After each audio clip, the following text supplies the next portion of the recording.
Hi guys, this is Ashley back with another video. Before we get into the video, like, comment, and subscribe to the channel. So Billboard is just being completely disrespectful to Young Money, including Ckiminaj. So Invasions of Privacy by Cardi B is officially ranked the biggest female rap album of the 21st century. Oh my goodness, the disrespect. Now, I never listened to Invasions of the Payola completely. I never did, to be honest with you. I know Bodak Yellow. I know that song. I know I like it. Okay. But I couldn't really name you any other song on that album. Okay. But that is Cardi B's only album. And, that album received a lot of praise. Also, Doja Cat's Planet Her was also ranked as the albums of the 21st century at number 86. Now, fans are talking about Pink Friday 2 by Nicki Minaj being absent from the Billboard's top albums of the 21st century list, which is measured by chart performance, okay? So the reason why Cardi B and Doja Cat are on the list because their albums did well on the charts.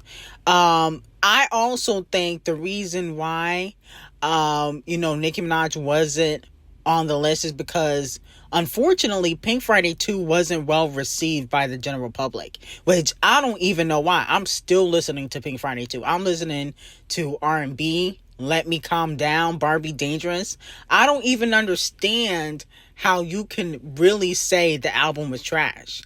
But, like I said before, Republic, they haven't been pushing Nicki Minaj in years. And when your album, even if it go number one, if it don't have a number one single, if it don't have music videos, okay, which Invasions of the Payola and Planet Her have, people consider it a flop. And I think that's what the issue is with Nicki Minaj, is that people didn't respect the album because of the marketing. They were upset about the AI. Even though the Gag City promo that the Barbs did was, I remember everybody on Twitter saying, oh, we're going to Gag City. All of the different companies on social media saying that they were going to Gag City. Even celebrities saying that they were going to Gag City. And I just feel like, people did not fully appreciate that album. And I think it has a lot to do with the marketing. Okay. She didn't have a lot of radio plays. She didn't have music videos. And of course, people have to equate whether an album is great or not, if it doesn't have those things. But me personally, I'm still listening to Pink Friday 2. I think Pink Friday 2, is one of my favorite albums by Nicki Minaj, if we're being completely honest. Is it my number one favorite? No. My number one favorite would be the Pink Print. Okay.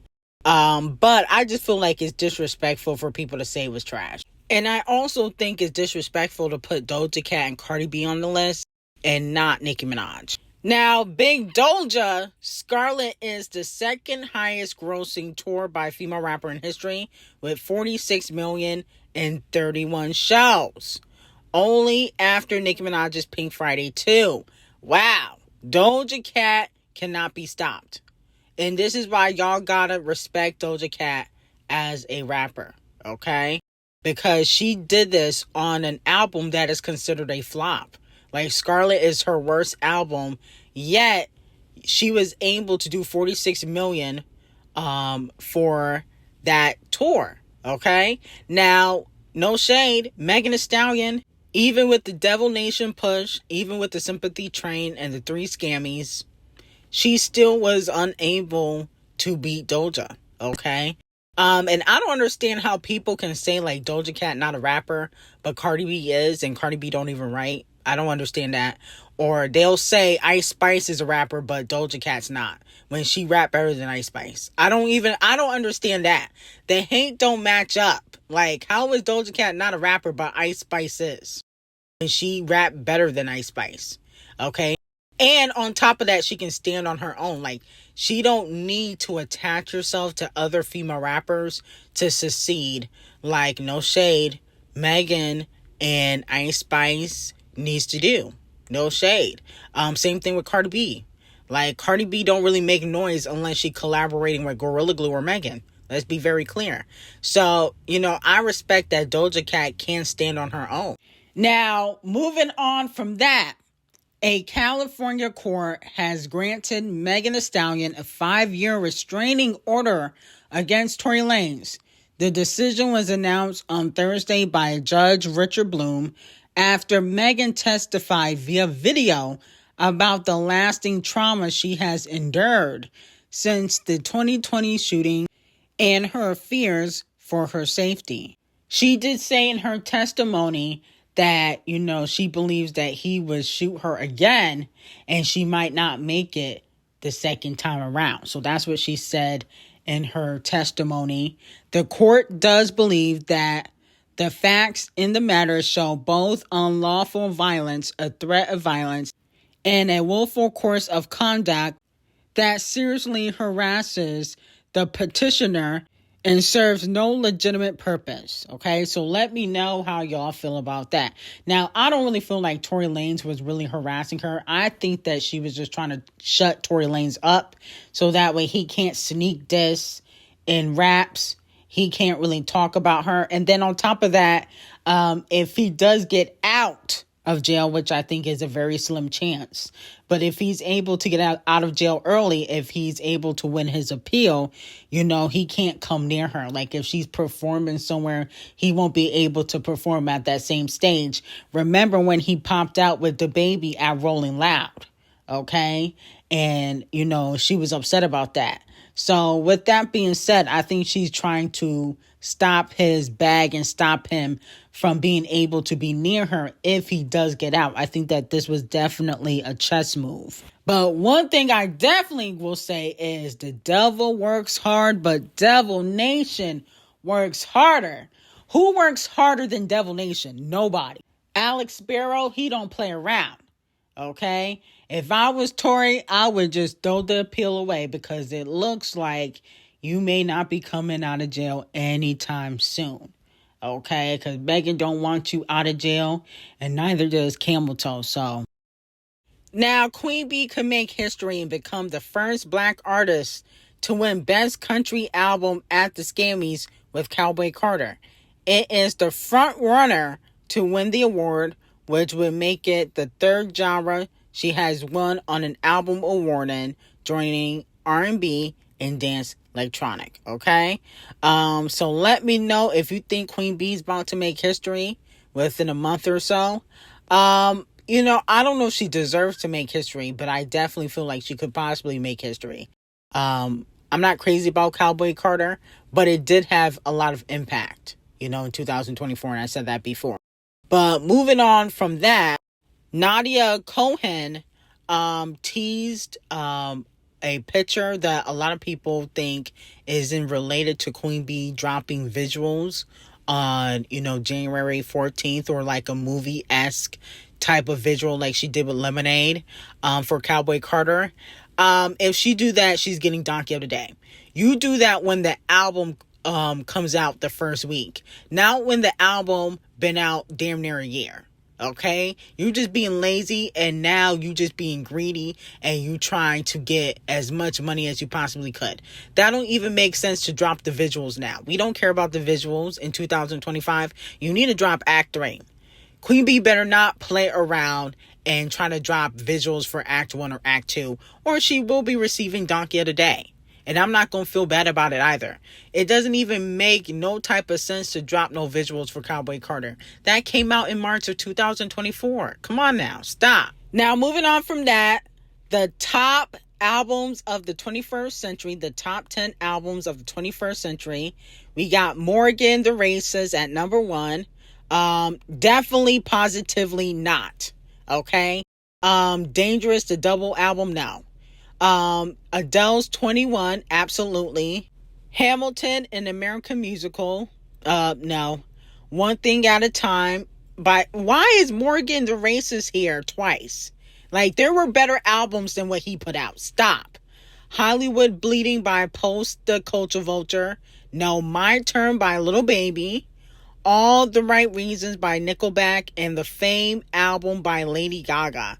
I don't agree with this list except for Adele, to be quite honest. Okay. The chart search races is on here a few times, but I don't really listen to that hoe like that. Now, the rap albums that were ranked on the 100 biggest albums of the 21st century. Damn by Kung Fu Kenny was at number 25. It was the second highest ranked rap album on the list. Views at number 28. Pop Smoke at number 31. Scorpion at number 36. Goodbye Good Riddance, I don't know who that is, at number 38. The Eminem Show at number 39. Astro World at number 41. Curtain Call at number 53. Country Grammar at number 62. Certified Lover Boy at number 65. Recovery at number 66. Take Care at number 69. Speaker Box at number 78. Good Kid Mad City at number 81. Legends Never Die at number 83. Get Rich or Die Trying at number 87. And 92, The Carter 3. Wow. I feel like the Carter 3 should be higher somewhere. I'm sorry, but the Carter 3 should be higher. And then it's like, there's not enough female rappers on this list. Female rap could be dying. Nicki not on the list. Megan is not on the list. I feel like Megan, I don't really listen to Megan's music, but y'all cape for Megan so much. You would have thought she would have had at least one album, on the list. I wasn't expecting Scratch Off to be on the list, considering that y'all don't even buy her music. Y'all cap for her on social media, but y'all don't buy her music. But I'm like, I thought Megan will at least be on the list a little bit. But I feel like Megan doesn't have critically acclaimed albums because she make too much of the twerk and poom poom music. She's not really a lyricist like people say. In my opinion, Megan never really gets the same respect as like a Doja Cat, a Dolce, or even like a Ckiminaj when it comes to her lyrical ability. Like, I really feel like Dolce, no shade, I think Dolce and Doja Cat make better music than Megan Thee Stallion. I'm sorry. Doja Cat can rap and she don't have to talk about her coochie the whole time. Okay, or she can put on a performance without twerking. It's like Megan overly sexualizes herself, and that kind of sets her back musically, in my opinion. Now, Kanye West put out some new music. It's called 530, and in the music video, allegedly he's using AI. Listen, I'm gonna tell y'all like this: AI music is finna take over. I saw a lot of people complaining about, Kanye West is using AI. What do you think y'all faves is going to be using pretty soon? What do you think about the artists that are getting sacrificed by these labels? What do you think they're going to be using? AI, okay? That's why, no shade, a lot of labels tend to put out music of an artist that died like 5-6 years ago. No shade. Like, even Mac Miller and Juice WRLD, they been dead for how many years? Still put out music because guess what? The labels can profit by using AI, and y'all won't know the difference. Okay? It's called playing chess and not checkers. Wasn't Champagne Thickums using AI for a diss track against Kung Fu Kenny? No wonder he lost. I mean, since when are we allowed to use AI for diss tracks? See, the game is all screwed because y'all allow buffoonery, okay? But I wouldn't be shocked because y'all allowed Cardi B to come in the game and make female rap mediocre. So I'm not shocked that now it's gotten so bad that even legends and icons are using AI in their music. Okay, but the song was trash anyway. Kanye West just need to retire. The video was trash. I get what he was trying to do, but it wasn't giving what it's supposed to give. He needed to just prance around town with his naked wife and call it a day. Leave music alone. Okay, the music thing is dead and gone for Kanye. It's just not the same. So let me know how y'all feel about that. Now, moving on from that, 7 songs from SZA's Lana reach a new peak on the Hot 100 this week. 30 for 30 featuring Kung Fu Kenny went up 23 spots at number 22. BMF went up 26 spots to number 29. Scorsese Baby Daddy went up 22 spots to number 41. Drive went up 8 spots to number 51. Diamond Boy went up 2 spots at number 60. What Do I Do went up 2 spots at number 62, and Another Life went up 9 spots at number 64, okay? To me, none of these are really hits, though. No shade to SZA, but none of these are really hits, in my opinion. But I'm glad they're moving up the charts, okay? So the album's not a complete flop. But to me, I don't feel like any one of these songs are hit records, in my opinion. Now, moving back on to Megan, unfortunately, Devil Nation allegedly leaked one of Tory Lanez phone calls from prison. So let's take a listen to this. A prepaid call from Tory. An incarcerated individual at the California Correctional Institution, PH2, California. This call and your telephone number will be monitored and recorded. There is a recent filing from Megan Pete, an individual plaintiff, naming Milagro Elizabeth Cooper, an individual, as a defendant. Unite the People, Inc. is a nonprofit law firm that promotes social justice throughout the United States, as well as provides affordable legal services to the underserved community, as well as multiple other services. It just tells a little bit about the company, right? Then it says, Milagro Elizabeth Cooper has been served a lawsuit making a lot of false claims against her professional conduct in an attempt to stop her from reporting on Daystar Peterson, a.k.a. Tory Lanez case, because in their lawsuit, that's all they talk about is your case and what Milagro says on your behalf, right?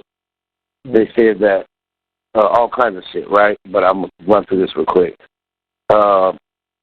Unite the People, Inc. was founded and exists to fight on behalf of the disadvantaged, the small, and the powerless against these Goliath organizations, corporations, or celebrities that want to push around and bully the Davids of the world, i.e. the people. Unite the People, Inc. will not stand by and let an intractable justice system or a billion-dollar corporation ran by popular celebrities take advantage of the small guy in an attempt to silence someone from their First Amendment right of freedom of speech. Unite the People, Inc. has agreed to take on the defense of Milagro Cooper, as well as any other social media influencer, journalism platform, journalist, podcast, or reporter of any type that has received this lawsuit against them or any other form of bullying/harassment to silence them from their right of freedom of speech. Is this a statement, or is this a because it sounds like two things are going on. It sounds like you're saying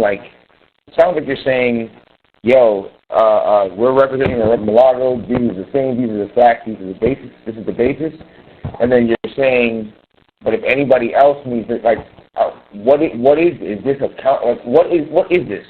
Sorry, I can understand. So watch this. It's a statement, right? What they're doing is we're putting out a statement saying that we're representing Milagro. It's a two-pronged thing. We're putting out a statement saying that we're representing Milagro, and then we're also stating that anybody else, because they're targeting more people than just her. It was quite a few people that they're targeting, right? And Monty told me to post it to my Instagram first, to the Next People Instagram, and she said post it early, and then she'll send it over to TMZ, and I guess whoever else. If you should say that out publicly, now she's got to die there. If you should say that out publicly, because at the end of the day, because she's saying I'm part of the board advisory, so isn't that conflict of interest?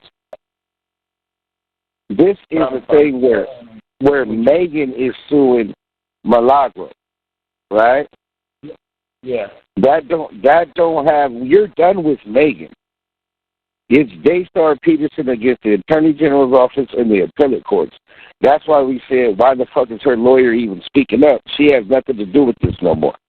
Yeah. The only conflict of interest would be if Milagro didn't know we had represented you. Hello?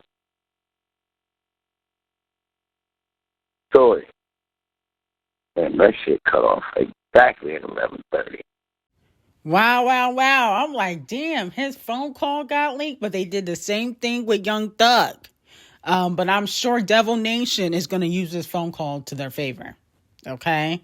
Because they could say, yes, this is a conflict of interest. They should not have the same lawyers. That is what they could say, especially since Tory is part of the board of advisory, which he admitted. Okay, he just kind of incriminated himself low-key. But let me know how y'all feel about everything.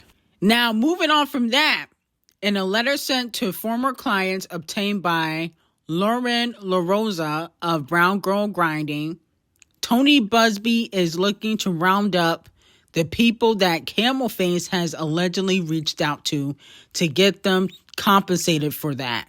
Busby tells LaRosa a letter was sent to all of our current and former clients. In Texas, there is a $10,000 penalty for illegal solicitation.